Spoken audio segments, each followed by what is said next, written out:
Hey, my name is Lily and I am an Aussie Christian. And my name is Mikkel, and I'm also a Christian, and I'm from the Philippines.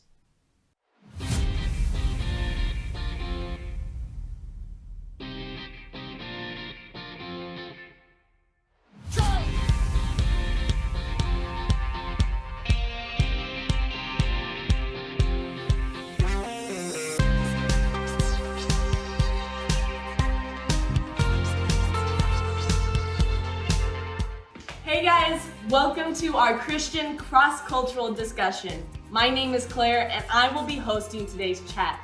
Joining us today we have an Aussie and a Filipino, and I will be asking them questions about the topic of family life. Let's get into it.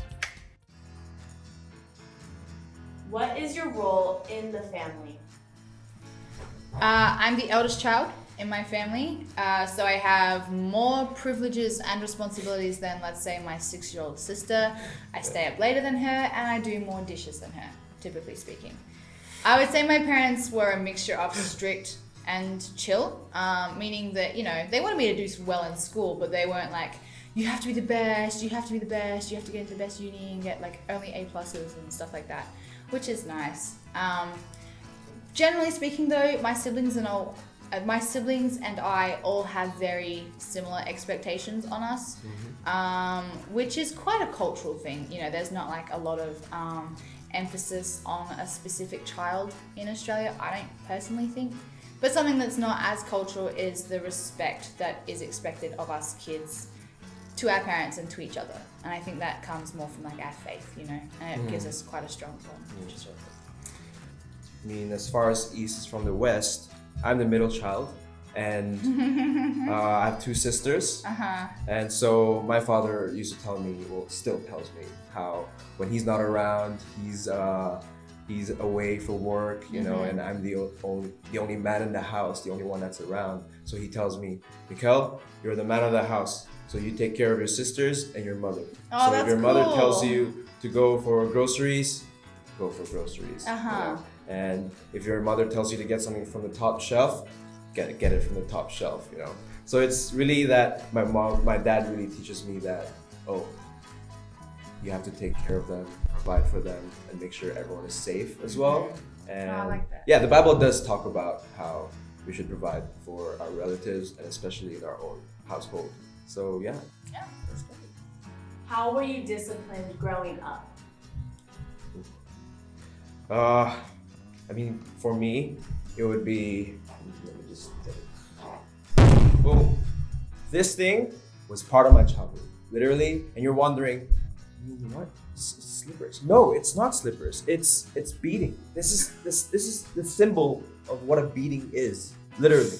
So when I do something wrong, for example, my dad would be like, he looks at me and he'd be like, if you see me beating my sister or we're fighting and all that stuff, he would just straight up just be like, Mikkel, out the chocolate, just like you see his face is like very angry, and I was just like, I just, as a child, that's been really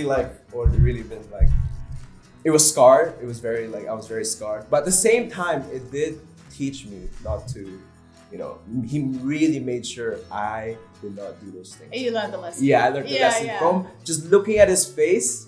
I don't know which one's more scary, his face or the slippers. You know what I mean? It's like, so it's kind of like, Yeah. So, I mean, the Bible does talk about how if you punish your child with a rod, they will not die. Yeah. So if my dad saw that verse, he would have been like, yeah, you know what? Yeah, he takes out, anything. Oh my goodness. Yeah. What about you? Yeah. Well, my parents took discipline as a very biblical concept. So they always made sure they gave us discipline when they were calm. Which means if they were frustrated in the moment, I would get sent to my room and they would come and deal with me later when they were not feeling quite so angry, which is great. They always disciplined out of love. It says like in the Bible that a father disciplines those he loves. And so that's what they did. They made that really clear, and they taught by that. Yeah, and I would say that's quite abnormal in Australian culture. There's kind of a bit of a, you let the kids do what they want sort of thing, and just, don't do that. But it's not very, discipline. It's not really as much of a thing. I wish I had that. What did meal times in your family look like? I'll start. There are actually 3 meals in a day. You know what that is. Breakfast, lunch, and dinner. Rice. Breakfast, we have rice. It's fried rice, leftover from last night, and then my mom makes fried rice, some eggs, bacon, spam. Spam is like a big thing, Interesting. Yeah. So lunchtime, rice, Dinner time, rice. And there's an add-on as well. So in our family, 4 meals in a day. 4 meals in a day. Tea time. Pretty sure you guys have tea time. But for us, tea time, rice, so it's just rice, like my mom would be like, oh, I have some leftover rice, so I can make something different for you guys, but then after that, after we have our tea, we just my mom would just be like already thinking about dinner time. Right. I'm gonna take out the chicken from the freezer and all that stuff. Goodness. So yeah, I mean, other than that, conversations in the table is very important when we have those meal times. So yeah, talking about our day during those times. That's so cool. Yeah. In my family, we also have quite, it's really important that we're together. Obviously, sometimes this isn't possible. My dad will be at work, and he won't be around. But yeah, the fellowship around the table is super important. And we do not have rice for every meal. Australia is quite multicultural, so it's very normal to have a lot of different types of food. I personally get around schnitzel night. But yeah, the highlight of times is definitely the family time around the table. What does your family do for fun? All right, very stereotypical, but movies and board games are quite, that's quite a fun family thing to do. But something that is quite cultural, I would say, in Australia is the fact that time is considered very precious. And so you always are doing something, you're always busy. And so it's quite unusual for my family to all be together and have a spare night and just watch a movie or play a board game.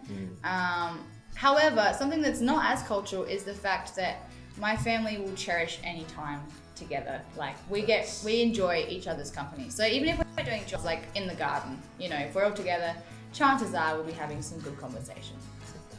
At least when you guys spend time with each other, your parents make sure you guys have that quality time with each other. That's cool. Yeah, that's cool. For sure. I mean, same thing with my parents, my parents, something really important to them is spending quality time with each other. Yeah. And, cool. My parents made sure that we have at least once a week get together and just be with each other. Oh, that's so good. Have that fellowship, and so we would go to the malls, Right. we would go watch a movie in the cinema, and our family, we love watching movies. Yeah. We've seen many movies together, and we would eat out, even a stroll in the mall would be already great, we just have a walk, and we'll have as a family, we'll talk with each other and like how are you doing and all that stuff, and yeah, I really enjoy those times, just looking back at those times. And when it comes to time, of course we value time, but when it comes to spending time with each other, it would be time is really out of the picture. Yeah. We made sure we make that's that right. the quality time with each other.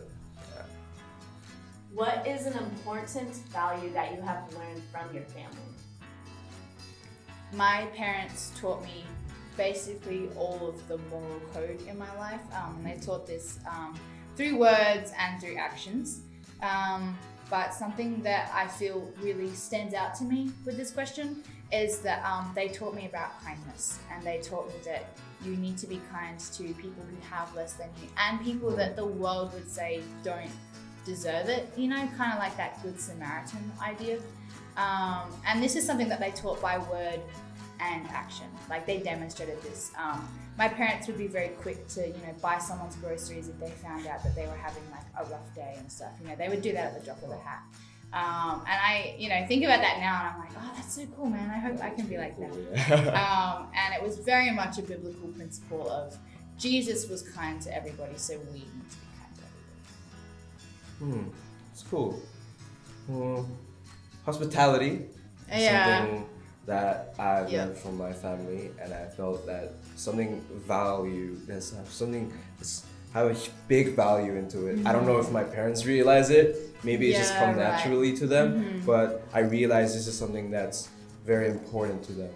You know, so when we have, for example, having people over. My parents like to have people over.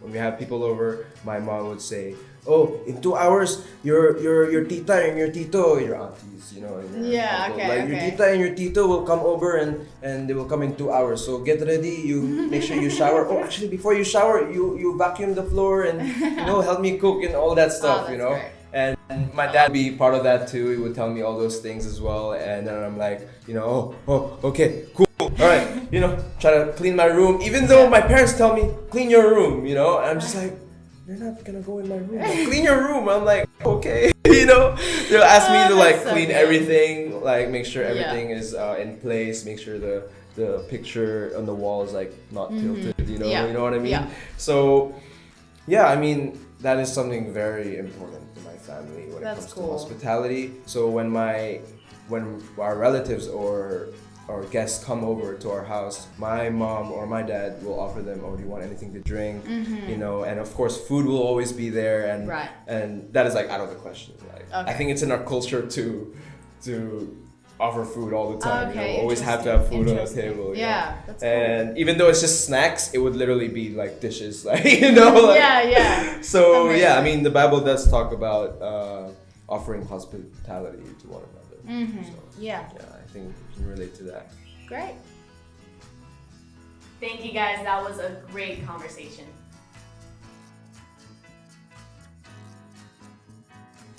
Well, it was really cool to see two very different cultures have different perspectives on family life.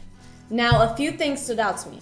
Both Mikkel and Lily talked about respect towards their parents and caring for their family. It's biblical to honor our father and mother. What I also enjoyed was that fellowship was cherished, and it was important in both of their families, even if it looked a bit different. Jesus shared many meals with his disciples and many times of fellowship with them and others. Quality time, I believe, is one of the ways we love on people. Lastly, I loved how both Mikkel and Lily were raised to be kind and hospitable, not only towards their own, but also towards others. The Bible commands us to love our neighbors as ourselves. And in all of this, I'm reminded that we as Christians have a culture as well. We are citizens of the kingdom of Christ, and we refer to this as kingdom culture. It's something that began with Jesus and the way he loved people, and how he wants us to love our families and others.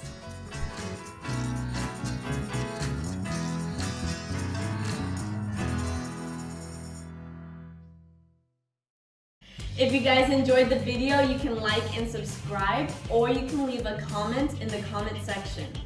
You can also follow us at our Instagram and Facebook handles, and the links for those will be in the description below.